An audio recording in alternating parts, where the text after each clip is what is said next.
Good. Hello. Good. Cool. For those of you who you guys all know Chris already, right? I'm quite sure. Most we've all met, yeah. If I get names wrong or just completely space on names, well, you know me enough to know I'm gonna. So. For those of you who don't know who I am, my name is Antonio Polk. I am a director, a producer, a SAG actor, and so on and so forth. I'm on the board of the Door County Film Festival. I'm on the panel and such, and good to meet you guys. Awesome to meet you. Nice to meet you also. Very nice to meet you too. Nice. The film, Daniel Needs to Leave. A funny short, man. Very, very funny. We are proud to have it to be a part of our film festival. Craig, who jumped on this one? Yeah, I know this is kind of a collaborative piece. Like, who said, "Hey, I got an idea. This is what we want to do for the next." We had parties at Tom Thorne's place, and these backyard parties just kind of were this wonderful gathering of our filmmaking buds. And I thought it would be really cool to showcase everybody in a way that gives them this creative freedom to kind of create their own character and create their own way of interacting with Daniel when he needs to leave. The original title for this film was called Wisconsin Goodbye. And I think that's something that we're all very familiar with as far as, you need to get going, but everybody's just so polite and they don't want you to leave. And Daniel Wheeler was a very quick person that I'm like, this guy here needs to be our lead. He's just such a wonderfully warm and soft-spoken guy. And to see him trying to leave a party would be just so much fun. Dan, you want to pick up from there? Yeah, it was, I'm very much that person that is, it's hard to leave. I want to make sure everybody has felt an authentic conversation with me, which is hard to do at a big party. And so you're ready to go and you're kind of mapping out, how can I get, like it's a game board, how can I get from here to the exit? So, but it was so much fun and Craig assembled a great crew to bounce off of, and everybody had kind of a secret. I didn't know what their kind of secret persona or reason for keeping me was, so it was a lot of fun for me to discover as well. Yeah, nice. Craig, you directed the speech, correct? Yeah, I knew I wanted to do it with a long, fluid camera shots because it's like to gather that claustrophobic feel of a party and get all these people in different spots. And I've got a huge background in improv, so I wanted to kind of tap into that as well. And I never trusted it that much as far as a film is concerned, but this one here could be, a lot more fun and a little more free flowing. And if it totally didn't work, we only invested an afternoon in it or an evening. So that was kind of how that worked. And the first person I kind of shared the idea with was Tom and JB, and both of those guys jumped on board to kind of give a few different ideas. JB, you want to talk about kind of where we went with the ending of the film a little bit? Yeah, absolutely. Well, first I thought when you said it was a comedy, like this is more of a dramedy than a comedy. Because this poor guy is trying to escape. You really feel for the guy, yeah. Yeah, you do. Hey, Craig did direct it, but he directed it all from the shower, so we'd have to get our cues from out in the living room from the shower. But no, we thought it'd be funny if at the end they had like all the people from the party, like because he finally, and spoiler alert, he finally gets to the car, but then everybody shows up.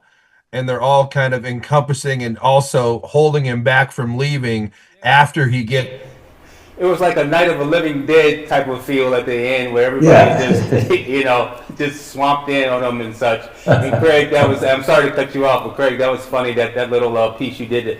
in the shower where you were just, you know, you were kind of like in Daniel's shoes prior to Daniel being in his own shoes, huh? Well, we definitely wanted to see this progress of Daniel kind of unraveling a little bit as the night goes on, and it gets more surreal as it kind of plays out. The one thing I've really liked is that we've been able to put this into actual horror film festivals. And it's not a horror film by any means, but it's got those elements that it kind of dips into, which is so much fun. And seeing everybody getting a chance to do that was just so much fun. Yeah, Craig, so how did you go about casting the rest of your cast? And JB, I'm sorry for cutting you off earlier. I don't know if you got your hand up. Maybe you want to answer the question or what have you. I think Tom should answer this one because That's a good one. I think Tom's got a good story about the casting for this for sure. Tom, He's trying to figure out how to unmute right now. Oh, okay, we got a new face just popped in. That's Jerry. Jerry, how are you, sir?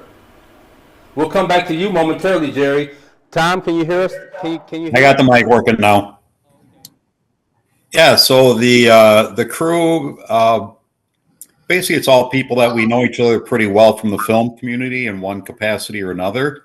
And again, like Craig said, we'd get together once or twice a couple summers ago, and hang out in my backyard and do what grown men and women do in a backyard on a Saturday night. But yeah, we had some fun. Then the idea came up, and the funny story I think that JB is referring to is once Craig kind of put a date and a crew together, it was shot at my house, and he was hoping to get like 20, 30 people to show up for this project. Absolutely. And I had to be a little bit stern, and it's like my wife, Lonnie, she was happy to host, and she was in the film as well. But it's like having 8, 10 friends over is a lot of work. 20, 30 is not going to happen. and we don't have that many friends either. At least I don't. It got to the point where we had to kind of pull the plug on inviting folks because there were people that we had lined up, and I stupidly should have been aware of Tom's needs and Lonnie's needs there too. But it's like, more the merrier. I would have had 50 people at that party if I could have. That would have been awesome. So what made you confident that this would work? How did you know that everybody would be able to kind of like pull off their parts? Is everybody here an actor? Does anybody have acting experience, or you just kind of just wung it and just see what turns out? Everybody has got a little bit of acting chops behind them, some more than others for sure.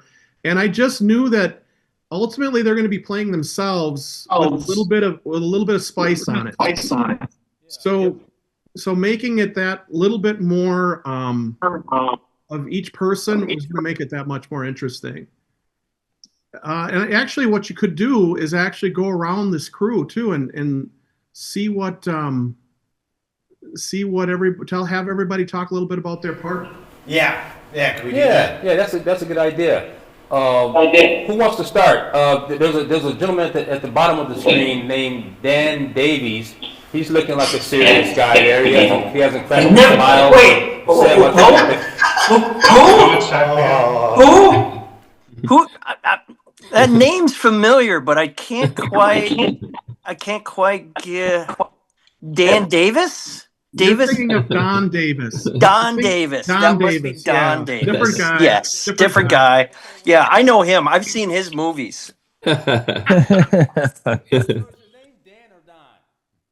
It's Dan. Yeah. And, it's just always fun. I enjoy myself with all these projects, and having good friends when you do a project like this and a film like this is always fun because I get to drink a lot. And most of the time, like, I'll bring, alcohol or beer, but then Lonnie and, Tom and everybody brings their own. So I end up drinking a lot of their stuff. And I did it for the free booze. Oh, dude, how much straightforward can you get? That's how you get a whole crew to show up. There's That's beer. the most Wisconsin answer I've heard. So that's me in a nutshell. Nice. So- Okay. All right. I guess we can work our way to the right. Well, let's go to Jerry. Jerry, tell us a little bit about yourself, sir. Sure.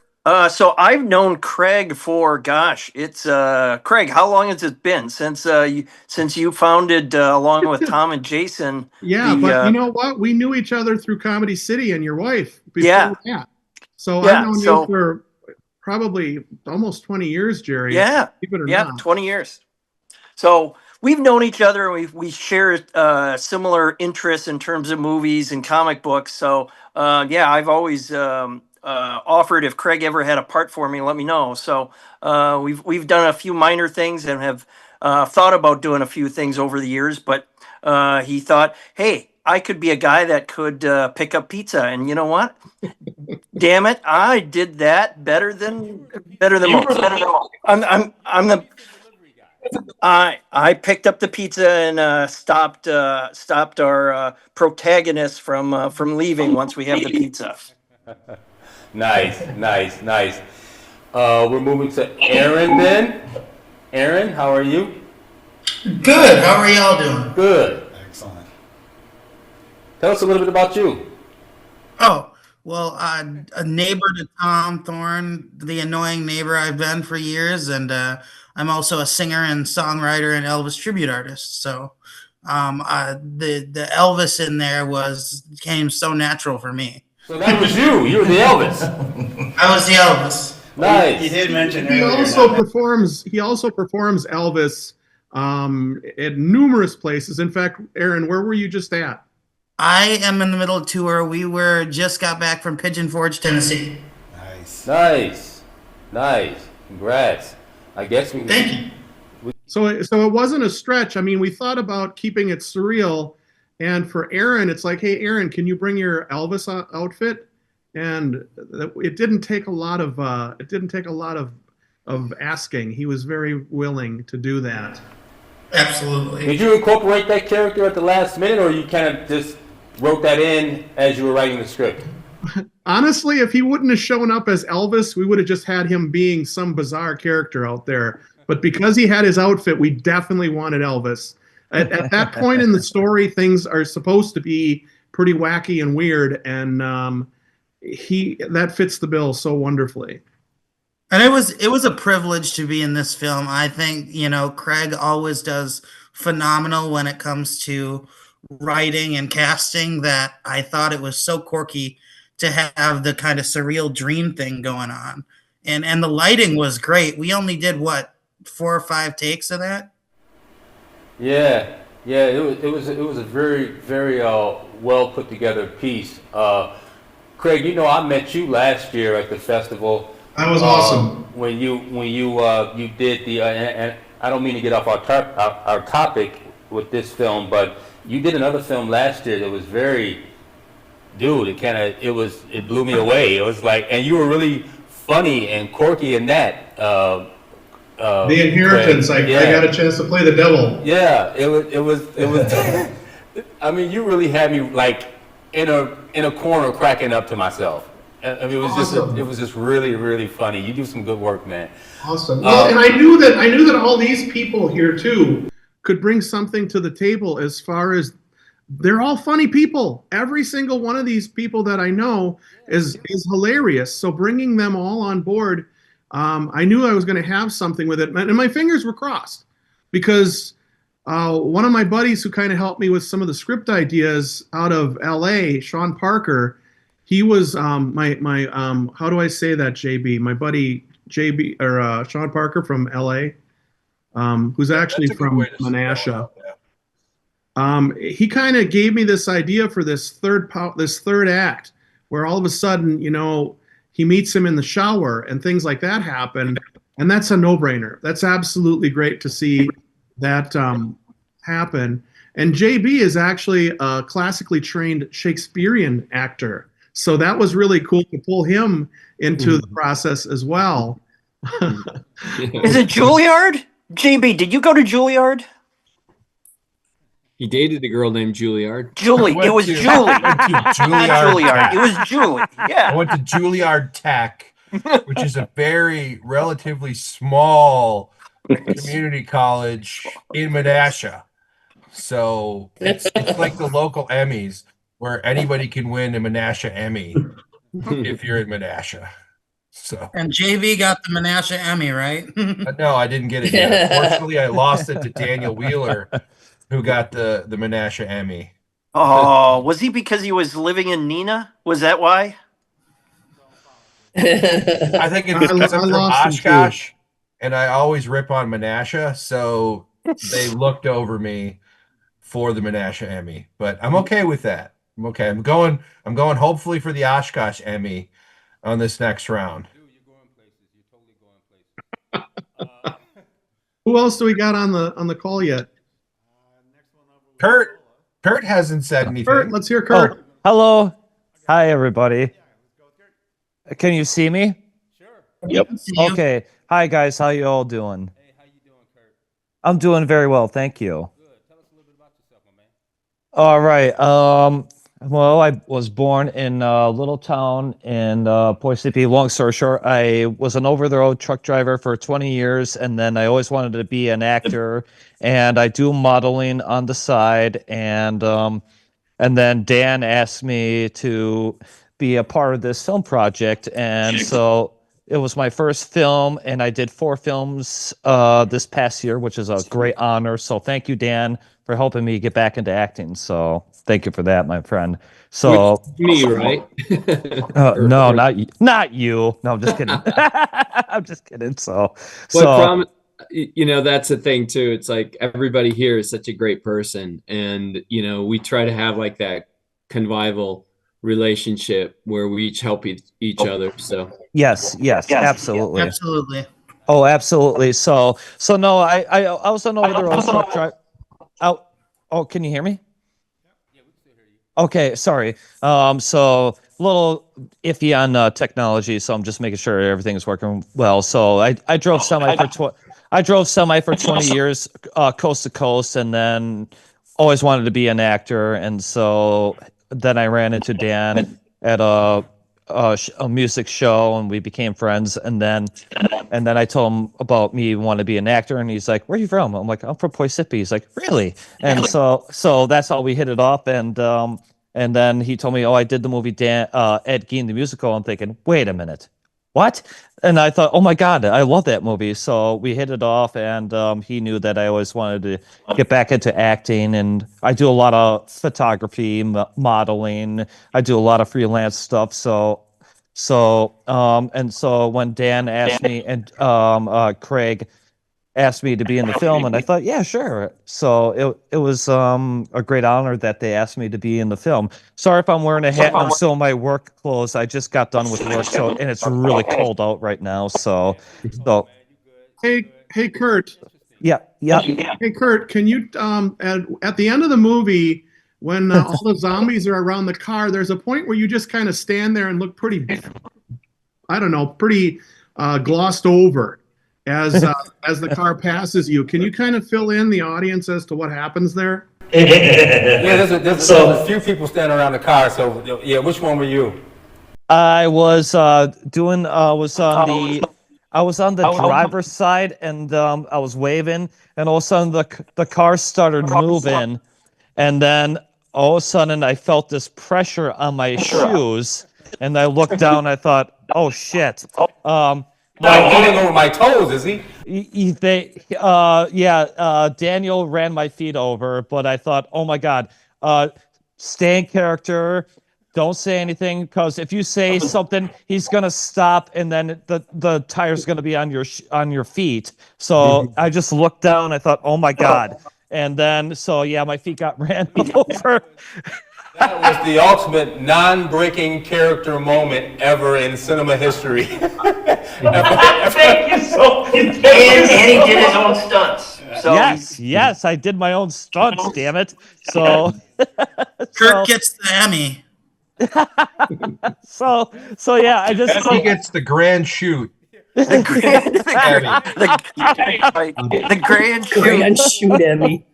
So yeah, I just remember looking down, thinking, "Oh my God, my feet are getting run over," and I thought, "Just stay in character, don't say anything, let it happen." And I thought, "Okay, you're okay. Your feet are not broken." So that's what happened.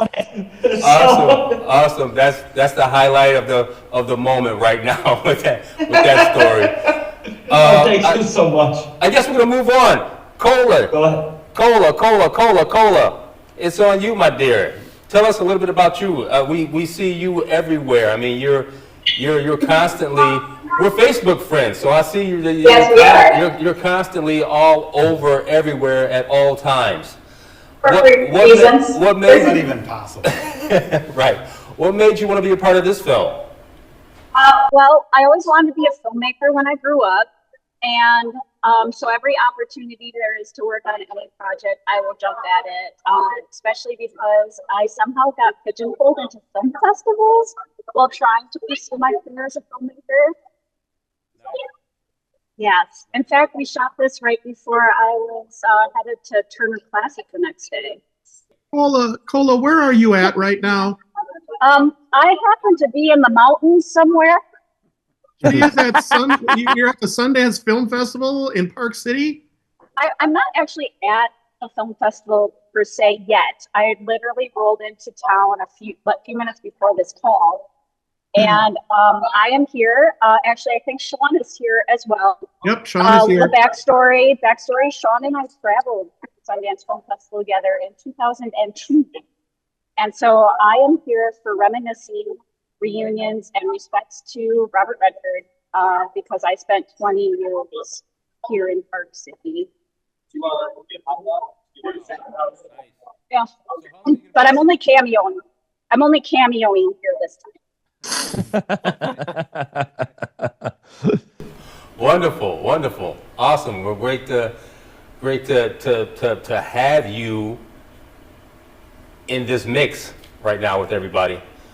We're gonna jump across the board.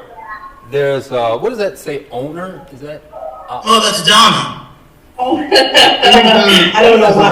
I don't know why it says owner. It says owner. It says owner. I thought you owned the joint, Donna. I'm the matriarch of the group. Yes, that's why it says owner. Okay. Tell us a little bit about yourself. My name is Donna Frankhart, and I was a deputy coroner and wrote a book, had that published. And so I've been more of a writer throughout my experience with the group. And then I met Dan Davies about 7 or 8 years ago. I had an idea for a film, and so I went to one of the NIFA awards. And from there, we were working on a particular film that never went anywhere. It was very controversial. Mm-hmm. Then I wrote another book from one of Dan's projects, the Ed Gein the Musical, and Dan published that book. So I've got a couple of published books, and Dan is like my little brother, but everybody's like family. And so I've done more of like wardrobe, set design, just a little bit of writing, tiny little bits of being an extra. So just everything about the business is very interesting to me, but my background is more writing. Nice. Get it. So, Craig, what is and that's all interesting stuff. What's your name again? One more time. Donna. Me, Donna. Frankhart. I don't know why it says owner. Yeah, it says owner. It keeps throwing me off. But Craig, so what do you anticipate doing after this film? Do you plan on continuing to make films and such, or do you have anything else lined up? Or yeah, most definitely I want to continue to create, and I love making shorts because you can get something done in the course of a couple weeks, whereas making a feature can take a number of years of your life. I do have a feature script that I'm working on right now that's a fairy tale that's extremely close to my heart. It's very autobiographical and very symbolic. And I think that will be something that I'm going to be putting some effort towards in the future all these folks will probably be in it somewhere. But I'm also always looking at, some ideas for short films. And there was an idea that kind of popped into my head this morning on my way to work, just kind of talking, that they were talking about, let me see if I can pull it up. And it's just a single word title, Intrusive Thoughts. We all have intrusive thoughts as far as like, you're driving over a bridge and it's like, what would happen if I were to turn this wheel? And these intrusive thoughts are something that is very human, and it's something that we all have. That is totally accurate. I actually had that happen to me today earlier. And it was, no, really, I'm serious. I didn't act on it, did you? No, I didn't act on it, but it ran across my mind. I'm like, okay, is this 18-wheeler coming, on the oncoming traffic. I'm going this way, and it's windy out, it's snowing, it's cold, and a thought popped in my head. What would happen if I just turned into this truck? And now Antonio, the thing is that that's not abnormal. That's something that, a lot of people think about, and according to the radio anyways, it may be kind of weird and strange, but it's something that we all experience. And I think that those are the things that I'm always trying to tap into. This Wisconsin goodbye, that's something that we're very familiar with, but let's take it and spin it so that we can kind of figure out different things. Let's take this intrusive thoughts idea and spin it so that we can kind of do something fun with that. And that's just one of, a multitude of different ideas. And as I get older, I start thinking about what roles I'm appropriate to play. And I have to kind of keep that in mind. And I also have to think about how much energy I have, because it's like, holy cats, I don't have the energy I had during the pandemic, or prior to that.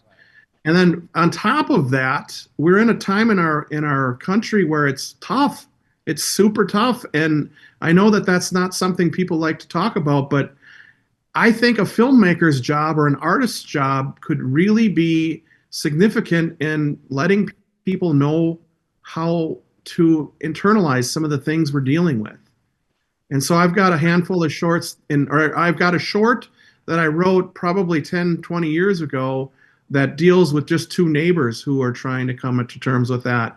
But I also have a feature that I'd like to do someday, or maybe I won't want to do it someday, about two brothers that are on the opposite side of the political spectrum, and they have to try to find a way to come together. And it's really kind of a buddy movie, and it's a comedy. It's ultimately a comedy that will get people from both sides of the fence to really open their minds, I'd hope. So those are some of the thoughts that come even beyond this. I'm always looking at how this human interaction part of things is taking place. And there's a lot of comedy in how we work with things and the things that we think about. Yeah, because I was going to ask you, as a writer and such. I mean, you get all of these shorts on deck, and you're constantly thinking about things as far as shorts are concerned. You're a talented man, and have you ever considered? Because you just get to saying about a feature and things of that nature. Have you ever considered, really diving into a feature and having that? Getting distribution and such, and putting, because nowadays we get all these platforms. We're back. Oh, you guys just all clicked off there for a second. Nowadays we get these platforms that we can, you can just kind of submit your stuff to and see if you can get distribution and get them on these platforms and so on and so forth. But the requirement is you can't put shorts out there on these platforms. Your work is just really super solid, and I think it needs to a wider audience. I love hearing that, Antonio. I love hearing that, and the truth is I'd love to work on that fairy tale as a feature. And I'm also kind of at that cusp of like, how much do I utilize AI in that? And those are ethical questions that we as filmmakers have to start asking ourselves. And with one of the projects that Dan and JB and a handful of us have worked on, Donna was part of it too, working on reimagining some of the giant spider invasion. We added some scenes to that where Dan Davies played a character that is kind of the linchpin all the way through the film. And it's a 50-year-old movie. And we added some new scenes to it. And I took some shots, found out how to make somebody's hands on a desk so that it seamlessly cuts from one thing to the next. And it's just like, wow, that software can do things that leaves my jaw hanging open, yet we have to figure out how ethically we can do that. So, I mean, there's a lot of questions that we're going to be facing as filmmakers in the coming years. But as long as we continue to tell these brilliant stories, and with all these people, anytime I get a chance to look at film festivals for entry, I'm always looking. And today I entered a film festival in Europe. I can't remember where it was offhand, but I entered it as an ensemble piece, so that we're going to be judged on the ensemble cast that we've created. And I love that. I think that's the one thing that really makes this film shine is all these people that were in it, because they all brought something of themselves. It's probably the most collaborative thing I've done in a long time, and we allowed it to happen. So that was super cool. But we Greg, don't. Greg, I'm sorry to cut you off, buddy. And this may sound like a bit, but it is not. I forgot my charger. I'm at 3%. So I've got my out. Daniel is going to leave no matter Daniel, what. You can't leave. No matter what. You can't leave. Pizza You can't coming. leave. So- Damn it. Pizza coming, Daniel. Can't leave. Daniel thank cannot you, leave this. everybody. Damn it. Daniel, do you want to take the last statement here? Hey, this was just, I mean, I appreciate this, Chris and Antonio. This was a lot of fun. I did not think my phone would get eaten up like this. So, but it's pretty apropos, I think. Are you coming down to the festival, Daniel? I'm going to try, definitely going to try. Yes. Yeah. So it's so fun. It's so fun to get to see it in the theater because everyone laughs, and it's such a thrill for anybody that makes a comedy to hear the audience. And so I'm very happy for Craig and everyone. Daniel is also a brilliant filmmaker in his own respect too. He's got 2 short films that are to his name within the last 2 years that have been just knocked things out of the park. And he makes me need to be a better filmmaker. He's that good. An amazing artist. Daniel, comment. Don't leave. I appreciate Don't leave. that. Oh, 1%. Boy, I wish it would cut off sooner. Stick around for another beer, Daniel. Oh, dude, we did. We just lost like him that. for real. Oh shit, we did. Daniel exited the chat. Craig, you Oh, gave him, that's hilarious. you gave him all That's the hilarious. accolades, and then I can't return the favor to Craig. So poof, For gone. less than a minute Boom. in the chat. Also, the one of the things too that's been kind of interesting to me is that I've spent a lot of money entering it into film festivals around the country and around the world actually. And today we got our 13th semifinalist acknowledgement from Atlanta. And it's like we got something from Brooklyn, from Dubai, from Berlin, from Dublin, from Hong Kong, from Paris, Melbourne, Chicago, Munich, Philadelphia, Indianapolis. It's just like, but it's not played at any of those yet. So, I mean, hopefully my fingers are crossed that they get the humor in it somewhere down the trail. And Oh, Oh boy. I think we lost our feed. We Ah, went over our time. this free meeting has ended. We look forward to seeing you guys at the festival. We're so happy to have you guys to be a part of this film and happy to screen this film at our festival. Yeah, if you guys talk to Craig, please let him know what let him know what happened and let the rest of the crew know what happened and such. And we look forward to seeing you guys at the festival. That's that.